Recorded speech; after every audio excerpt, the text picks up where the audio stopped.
여러분 안녕하십니까? 1월 24일 수요일 굿모닝 글로벌 시작합니다. 박명석입니다. 간밤 뉴욕 증시는 종목별 차별화 장세가 좀 나타나면서 3대 지수 혼조세로 마감할 것으로 현재 집계되고 있습니다. 종목별 차별화 장세가 나타난 이유 다들 아시겠지만 완연한 어닝 시즌, 실적 시즌에 들어왔기 때문입니다. 일단 실적과 주가가 좋았던 종목들부터 말씀드리면 첫 번째로는 항공주 유나이티드 항공이 예상보다 굉장히 좋은 호조를 발표를 했습니다. 특히나 해외로 나가는 사람들이 많았다고 해요. 이 덕분에 호실적과 함께 주가 급등했고요. 그리고 또 통신주 버라이즌 역시 가입자가 증가하고 가이던스도 이제 계속 높아질 것 같다라는 기대감에 강세를 보였습니다. 그리고 우리가 잘 아는 프록트앤갬블, P&G 역시 호실적과 함께 급등하는 모습이 있었고요. 반면에 하락했던 조금 좋지 않았던 종목들 보면 오히려 기대감이 높았던 종목들이 좀 있습니다. 예를 들면 존슨앤존슨 수익 예상치를 소폭 하회하면서 주가가 4거래일 만에 약세를 보였고요.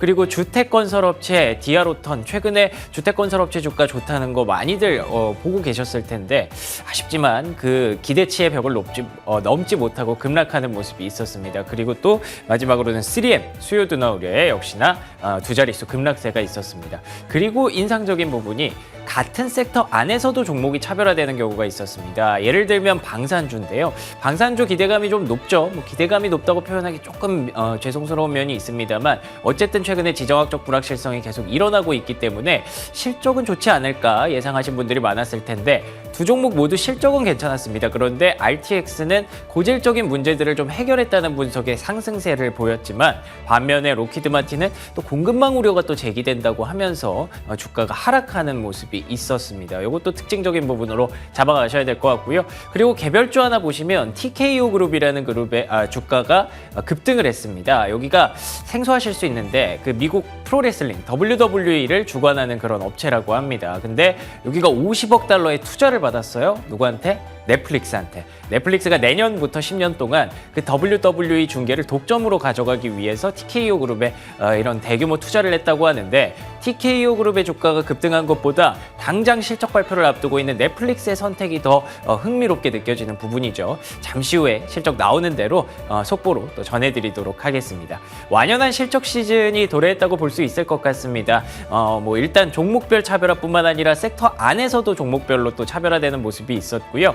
그럼에도 불구하고 S&P 500은 사상 최고치 랠리를 이어갔기 때문에 역사적인 패턴 계속 반복되는 걸 기대해 볼 수도 있을 것 같습니다. 반면에 또 그래도 이쯤에서 다우지수 떨어지는 걸 보면 웰스파고의 경고도 좀 눈에 보이기는 하는데요.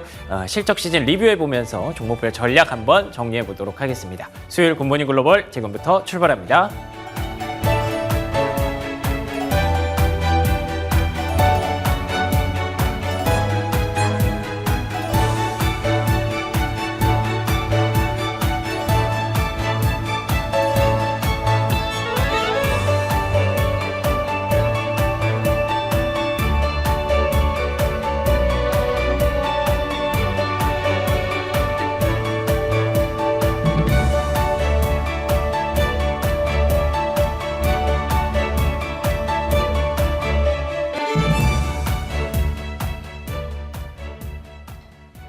이번에는 미증시에서 있었던 종목별 메가 이슈들 정리해드리는 메가 이슈 시간입니다. 먼저 핀비즘앱 확인해 보겠습니다. 간밤 뉴욕 증시는 차익 실현 압박과 국채금리 상승세에 보합권에서 움직이는 모습이었습니다. 필수 소비재와 커뮤니케이션 섹터가 오르고 임의 소비재, 부동산 섹터가 하락했습니다. 시가총액 상위 종목들 흐름은 괜찮았습니다. 마이크로소프트, 애플, 알파벳, 아마존 등 빅테크주들이 소폭 상승 마감했는데요.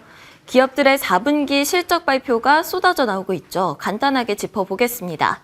버라이즌은 무선 후불 전화 가입자가 예상보다 큰 폭으로 증가하면서 급등했고요. 장마감 후 실적 발표 예정인 넷플릭스는 상승했습니다. 제너럴 일렉트릭은 예상치를 웃도는 실적을 발표하고 보합권 움직임을 보였고요. 3M은 예상치를 웃도는 분기 실적을 발표했지만 다음 분기 가이던스에 대한 실망으로 급락세를 나타냈습니다. 로키드 마틴도 실적 실망에 급락했습니다. 존슨앤드존슨은 예상치를 웃도는 분기 실적을 내놨지만 연간 가이던스 실망에 그리고 소송 가능성에 하락세를 나타냈습니다. 그리고 마지막으로 할리버튼은 유전 서비스 수요 강세에 힘입어서 상승세를 나타냈습니다. 이번에는 종목별로 이슈들 짚어보겠습니다. 먼저 넷플릭스 소식부터 보겠습니다. 내년부터 WWE를 10년 동안 독점 생중계를 하겠다라고 밝혔습니다. 자세히 살펴보겠습니다. 넷플릭스는 실적 발표를 앞두고 이 같은 좋은 소식을 전했는데요. 스포츠 라이브 중계권을 체결한 것은 이번이 처음이라고 합니다. 총 50억 달러, 우리 돈으로 약 6조 7천억 원 규모라고 하고요. 이제 본격적으로 스포츠 생중계 사업에 뛰어든다는 것을 보여주는 이 첫 번째 발판이라고 할 수가 있겠습니다. 스포츠 중계권의 발판을 삼아서 이 광고 사업을 확대하겠다라는 전략으로도 풀이가 되고 있는데요. 이번 계약으로 내년부터 WWE 로우를 전 세계적으로 스트리밍할 수가 있게 되고요. 미국 등에서 독점권을 지니게 된다고 합니다. WWE 모회사인 TKO 주가는 10%대 급등했고 넷플릭스는 간밤에 1.33% 상승 마감했습니다. 다음 소식은 존슨앤드존슨입니다. 4분기 호실적에도 불구하고 하락세를 나타냈습니다. 매출이 예상치를 상회했고요. 또 EPS도 예상치를 소폭 웃돌았습니다. 2024년 연간 실적 가이던스는 유지를 한다고 밝혔는데요. 이 가이던스에 대한 실망이 더해져서 또 소송 가능성이 추가가 되면서 주가는 하락세를 나타냈습니다. 존슨앤드존슨의 탈크 제품이 암을 유발하는 성면으로 오염된 것을 부정하게 은폐해서 집단 소송이 일어날 수도 있다고 하고요. 또 발암 논란을 일으킨 활석 성분을 소재로 한 베이비 파우더와 관련해서 7억 달러죠. 우리 돈으로 9천억 원대의 합의금을 내기도 했다는 소식이 방금 전에 들어왔습니다. 주가도 확인해 보겠습니다. 존슨앤드존슨 주가는 1.67% 하락 마감을 했습니다. 다른 소식들로 주가가 하락하기는 했지만 존슨앤드존슨은 이 제약바이오 섹터 내에서 가장 먼저 호실적을 발표를 했죠.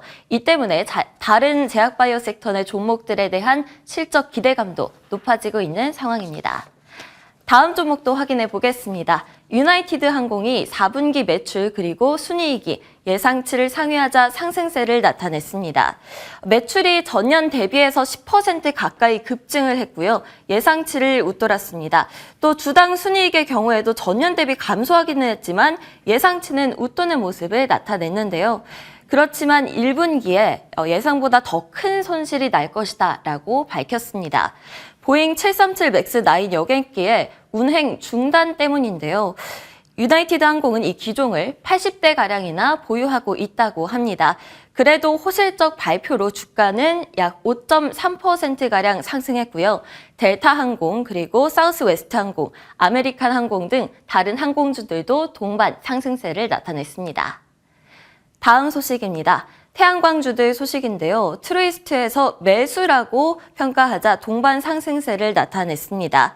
트루이스트는 썬노바 그리고 인페이즈 에너지에 대한 투자 의견을 보유해서 매수로 상향 조정을 했습니다. 지난해와 올해 초반에는 태양광주들에게 좀 어려운 시기였죠. 하지만 낮은 요금 그리고 에너지 가용성의 관심도가 높아지면서 기대감이 또 오르고 있다고 합니다. 게다가 연준의 금리 인하가 가까워짐에 따라서 의미 있는 반등이 예상된다고 하고요. 이 때문에 간밤 태양광주들이 올랐고 썬노바의 경우에도 4.78% 상승했습니다. 다음 종목도 확인해 보겠습니다. 코인베이스가 JP모건에서 비중 축소로 하향하자 하락세를 나타냈습니다. 최근에 비트코인 현물 ETF가 승인이 됐습니다. 이 때문에 그동안 있어왔던 승인에 대한 기대감이 현실화가 되면서 정서가 반전될 우려가 있다는 게 JP모건의 입장입니다. 투자 의견은 중립에서 비중 축소로 낮췄고요. 목표가는 80달러로 유지했는데 현재 주가 대비해서 37% 정도 낮은 수준입니다. 올해 초에는 현물 ETF 승인으로 올해 비트코인이 10만 달러까지 갈 것이다 라는 엄청난 수익을 기대하는 전망들이 나왔었는데요. 이 수익을 달성하기 위해서는 많은 시간이 필요하고 이 전망 자체가 신기루일 수 있다라고 JP모건은 평가를 했습니다.